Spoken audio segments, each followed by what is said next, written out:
loving this whimsy, being a part of this whimsy with others, celebrates the all, celebrates everything on the planet and the planet itself.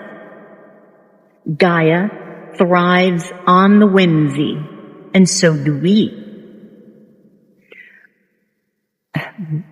We take pride in being part of abundant, whimsical adventures for children.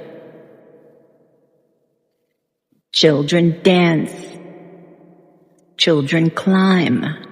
Children swing from our branches. All while playing a part in this energetic world. So if you'd like to expand your energy, be whimsical, and this will expand it tenfold, as this is the energy you are made of.